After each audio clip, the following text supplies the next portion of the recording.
You are Locked On Sooners, your daily podcast on the Oklahoma Sooners. Part of the Locked On Podcast Network, your team every day.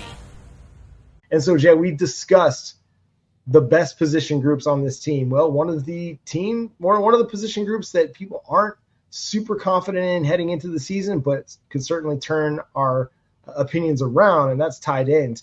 If we're looking at the Oklahomans rankings of the position groups for the Sooners, they came in at number 8, just ahead of offensive line. We spent enough time talking about offensive line this week. Go check out our shows earlier in the week of how we discussed our hope and our expectations for the offensive line.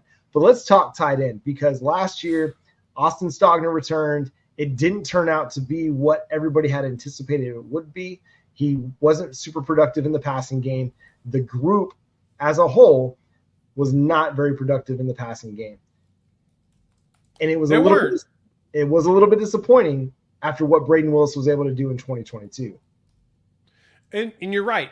We haven't seen much production at tight end wise. And the one thing about that is, Levy's system really wasn't conducive to the tight end or the tight end getting love regardless. Now, unfortunately, when we bring in Austin Stogner, he was basically a shell of himself, and it looked like he had kind of aged like 10 years when he left and went to South Carolina. I don't know what's in the water over there in South Carolina, but hey, he obviously was not feeling being a Gamecock. But this system that Seth Littrell is going to put in place, you got to remember, one dude that this dude went and recruited was Rob Gronkowski, right? Gronkowski went to Arizona while Seth Littrell was there and running the offense, and he was very productive. So now, I'm not saying the guys we have on the roster right now is Gronk, but what I'm saying is that there's a very good chance that they're used enough that they become a major threat.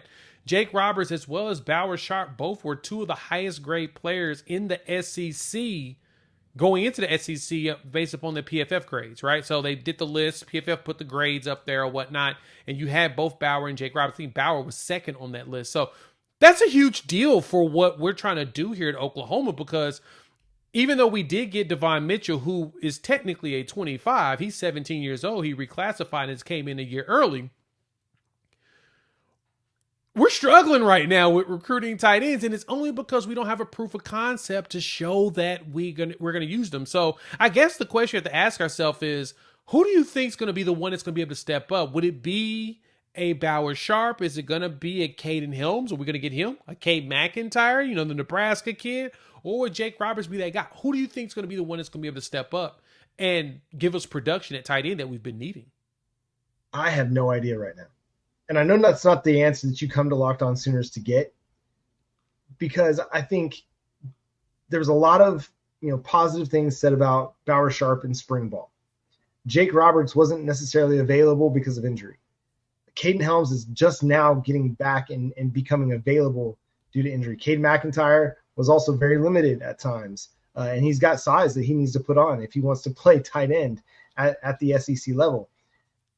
So I don't have a great feel for what the tight end position is going to be this year, because you're bringing in a Bauer Sharp who is at Southeastern Louisiana. And I know he graded out well, but I'm not going to sit here and stack him up against SEC tight ends, because the level of competition is very, very different. So the grade that he's got, it's coming from the FCS level. That's not Power 5 football. Jake Roberts, I think he's a solid kind of Daniel Parker type tight end, a dude that can do it all for you. He's going to be a good blocker. He's going to be able to play in line. You're going to have him out there in 2 tight end sets, 3 tight end sets, goal line packages, short yardage stuff, and he's going to be able to move mountains there. He's going to be able to match up with the edges, and he's going to be able to help you get those tough yards. And I think he can provide something in the passing game, but he's not going to be this. I don't think he's going to be Braden Willis. I don't think he can produce like Braden Willis produced. And so I could very well see a tight end by committee approach this year. And if we can start to see the athleticism, the pass catching ability of a Caden Helms rotating in passing situations, I think it gives you another element. It gives you a dynamic that you haven't had, but you still got to see it. I think this is a group that's got a ton to prove. And I just don't know if they're going to be able to do just that. Now, you talked about Seth Littrell and his offense. And, again, this is a guy that played H-back for Oklahoma and is going to have that that H-back mindset, and he's going to try and get them the football in space and let them pick up some easy yards, I think they could do that. I think a guy like Bauer Sharp could have a solid season because of his athleticism. I just need to see it.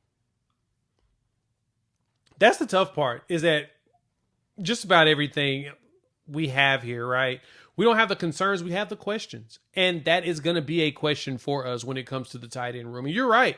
Bauer Sharp got all of those numbers there in the FCS era. But at the same time, he's as big and physical and sizey as he is, and he played quarterback. He kind of gets a little bit of a leg up with some of the other players out here, to me, in the SEC. The biggest thing is again, once he gets on the field and he's able to prove it by leveraging at the athleticism and actually getting catches and going, yeah, I know you'll be sold on that point. But because you're 100% right, the biggest thing is we need the proof of concept, which sucks because we still got to wait 4 weeks. We got about 4 weeks left before we really get some football coming on Friday. We'll get 4 weeks away from the actual season. Then we'll get our initial proof of concept. And to me, I'm going to be honest. When it comes to it, and I'm going to ask you this, John, I'm curious about your thoughts. Which game would make you what game will make you a believer of the tight end room? For me, all I need to see them is show out against Temple. If they show out against Temple, I'm already sold on them. Which game is going to be the one that's going to get you sold on this tight end room? I mean, probably that Auburn game. So I think that's going to be your first big physical test up front along the line of scrimmage. So I need to see them be effective as blockers in the run game, because that's an important element to playing tight end. But I also need to see them win some of their matchups over the middle and give Jackson Arnold some easy outs. There are going to be challenges, and Oklahoma's receivers are going to be tested. They're going to be challenged at the line of scrimmage. They're going to be put in some press man. You got to get some easy button throws for Jackson Arnold over the middle. And if Bauer Sharp can be that guy, which I think he's got the biggest potential to have a breakout season amongst the tight ends, because I think they like his experience. They like that he played quarterback. They like the toughness. They like the workout, warrior mentality. I think he's got the biggest potential to have that breakout season. It's just, okay, Temple, I'm not gonna know much from Temple. I'm not gonna know a whole lot more from Houston or Tulane. I'll learn more. I'll feel better about it if I see them go and put up 554 and a touchdown from the tight end group as a whole. If Bauer Sharp does that by himself, I'll feel much better about it. But it's not going to be until that Auburn game, seeing a couple SEC games where I see a little bit of tight end production. Again, they may not go off for 10 and 120 and 2 touchdowns like a Mark Andrews might. But if they can get me a consistent 4 for 45, 4 for 55, average 0.25 touchdowns a game this year, man, that's far and away better than what we got last year. You get out of your tight end groups, if you get 6 touchdowns combined, you get 500, 600 yards combined out of the tight end group, I'll call that a successful season, given the uncertainty that we have at the position going into this year.